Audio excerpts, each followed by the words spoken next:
Lantas pemirsa, kira-kira apa saja yang dibahas dalam pertemuan semalam antara PKB dan juga Gerindra? Ya, kita akan langsung coba berbincang dengan Wasekjen PKB Zainul Munashin, kemudian Wakil Ketua Partai Gerindra Habibur Rahman dan pengamat politik Burhanuddin Muhtadi. Selamat petang semuanya. Kita menuju ke Pak Zainul terlebih dahulu. Pak Zainul, kita tahu pertemuan antara Gus Imin dengan Pak Prabowo ini dilakukan di tengah dinamika hubungan antara PKB dan juga PBNU. Apakah ini juga membahas mengenai dinamika hubungan itu atau memang spesifik soal pilkada?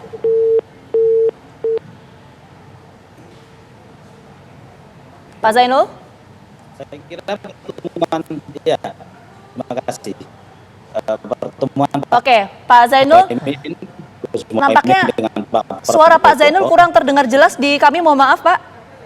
Kita perbaiki dulu ya Pak ya, sambungan komunikasinya Pak ya. Kita tahan dulu pertanyaan saya, kita menuju ke Bang Habib.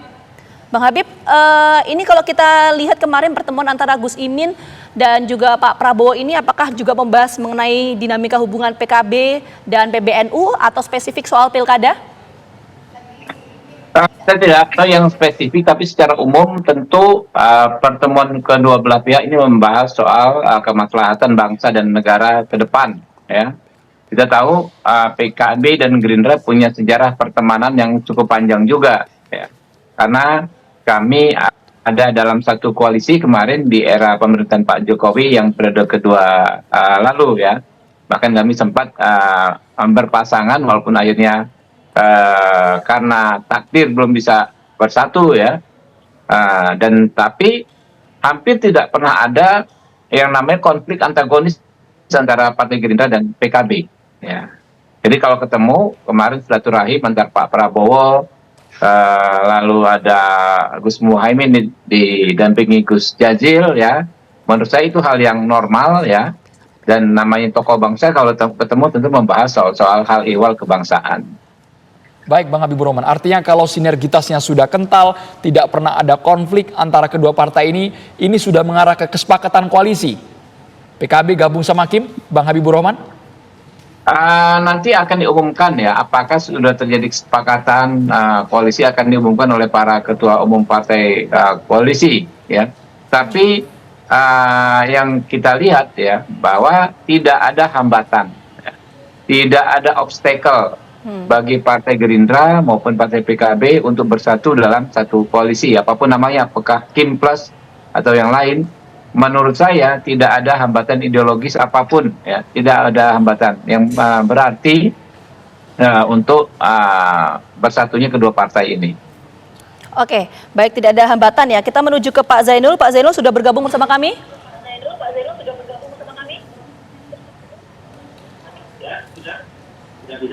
Pak Zainul? Oke. Ya, sudah cukup. Oke, baik Pak Zainul, pertanyaan saya tadi menggantung Pak Zainul. Ini pertemuan antara Gus Imin dengan Ketua Umum Partai Gerindra Pak Prabowo Subianto kan dilakukan di tengah dinamika hubungan PBNU dan PKB. Apakah ini membahas mengenai dinamika hubungan tersebut atau spesifik soal pilkada? Oh tidak, pertemuan Pak Muhaimin dengan Pak Prabowo itu seperti yang tadi disampaikan oleh Mas Habibur Rahman, itu menyangkut soal pembicaraan konteks kebangsaan. Kemarin kan Pak Prabowo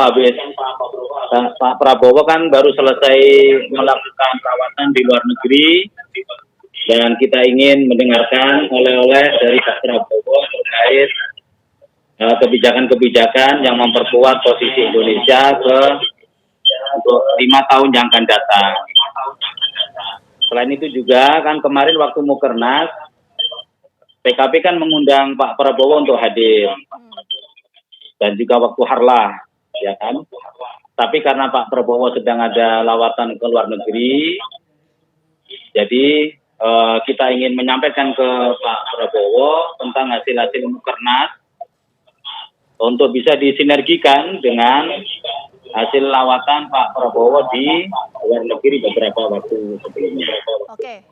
Jadi saya kira tidak, kalau agenda soal dinamika NU dan PKB tentu tidak masuk untuk agenda itu. Baik.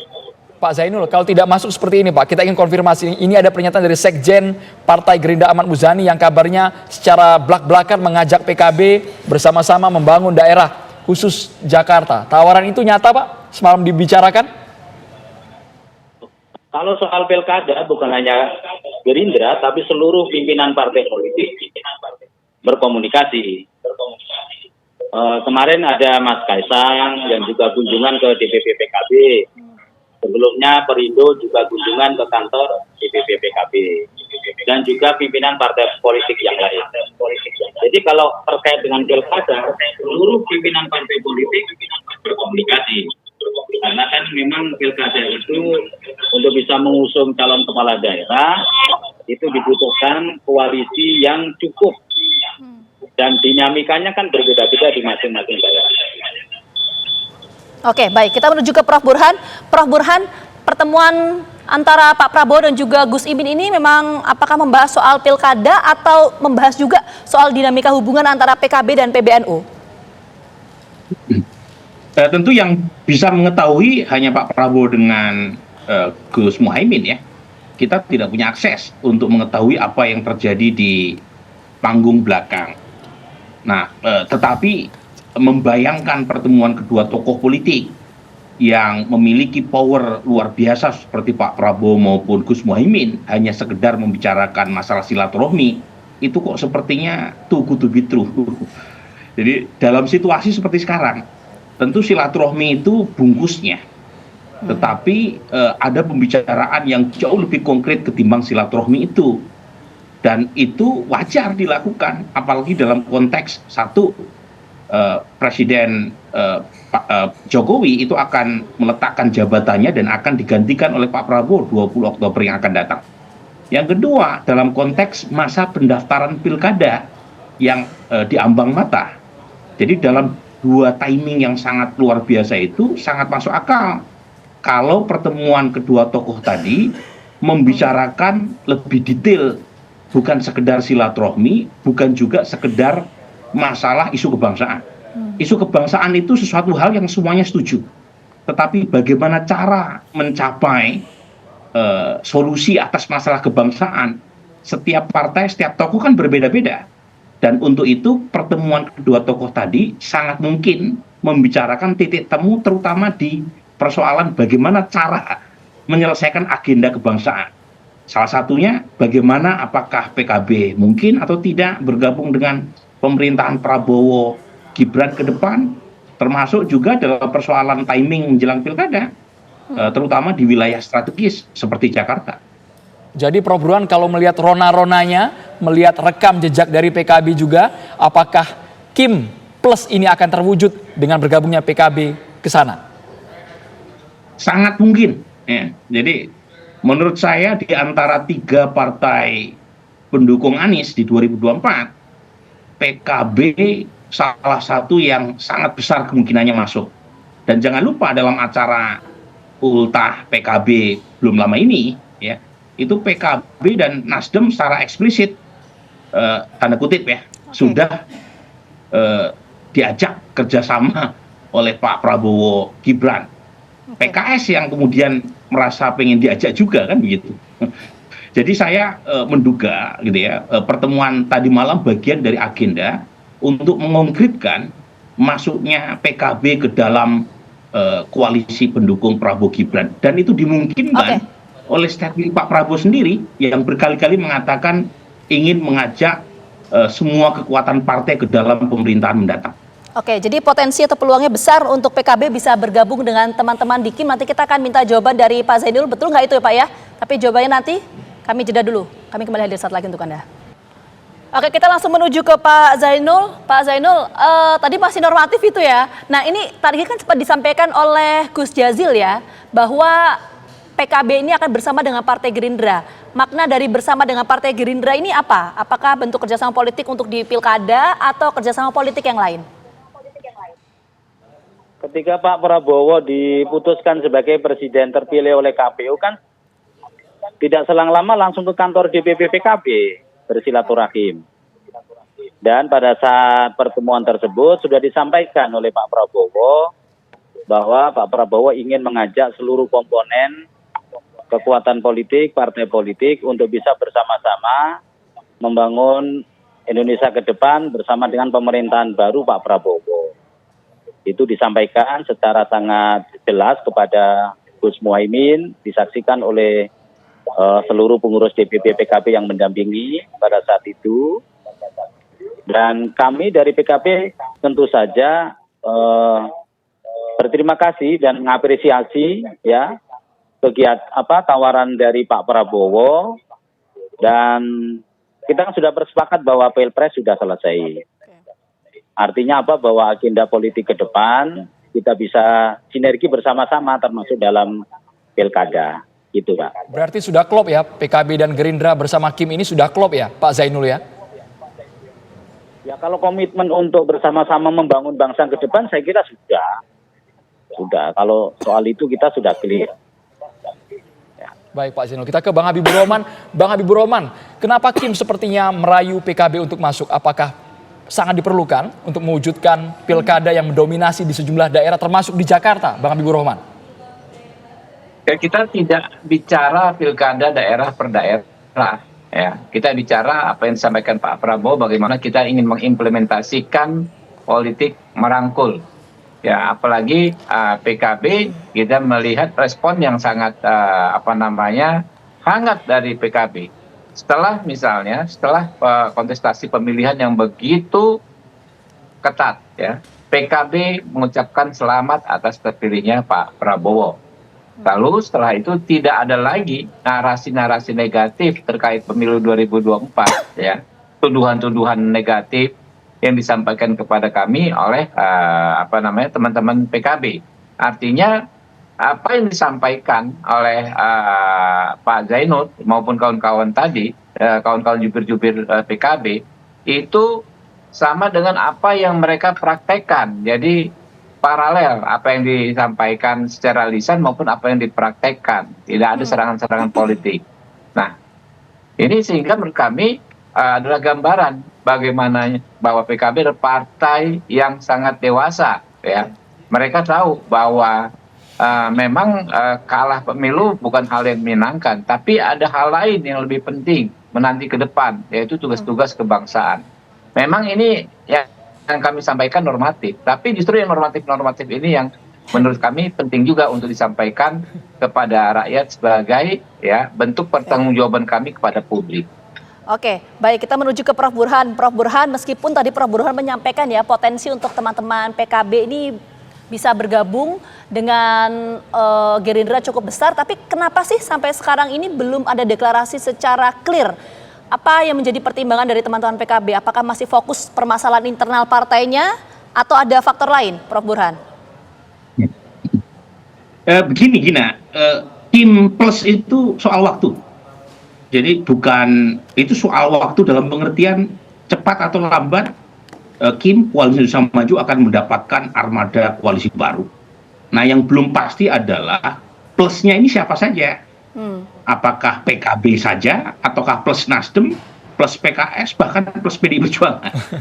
Dan kesemuanya punya potensi untuk masuk ke dalam pemerintahan Prabowo Gibran.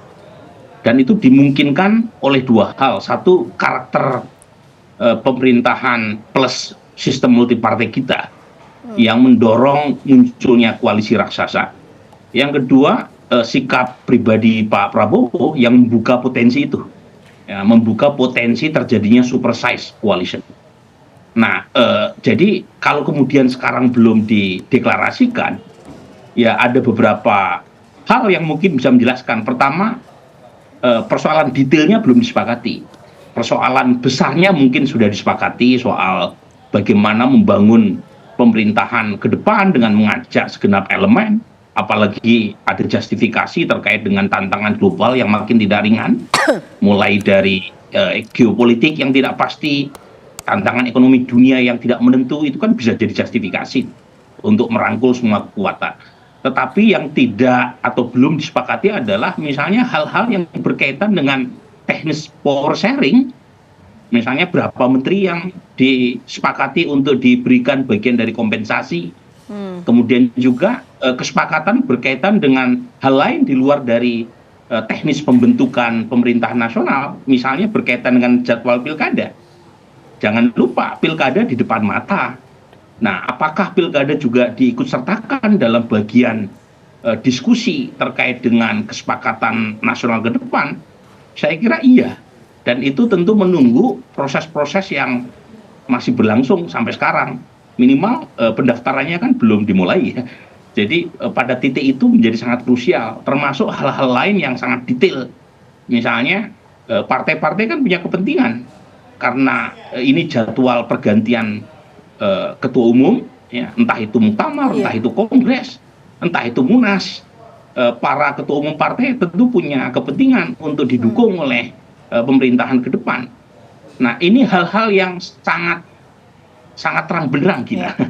Jadi bukan hal yang normatif, tetapi bagian dari kesepakatan yang biasa dalam politik. Bagian kesepakatan, Prof. Burhan. Prof. Burhan sudah menyebutkan kata kuncinya mengenai power sharing. Apakah ketika power sharing, kemudian dikasih jatah kursi menteri, PKB jelas akan luluh? Dan mungkin bukan hanya PKB, partai-partai lain yang ada di luar KIM, semuanya akan ikut, Prof. Burhan. Ya, kalau pengalaman sebelumnya menunjukkan itu, Andrew. Oke. Jadi kalau kita mengacu pada pengalaman tahun 99, tahun 2004, 2009, 2014, ya, memang PKB baru 2 kali punya pengalaman tidak bertarung dalam pilpres. Ya, pertama tahun 2004 ketika Gus Dur digagalkan oleh KPU untuk maju dalam kontestasi pilpres. Yang kedua kemarin 2024 mendukung calon yang kalah. Sebelumnya PKB mendukung calon yang menang meskipun bukan kader sendiri.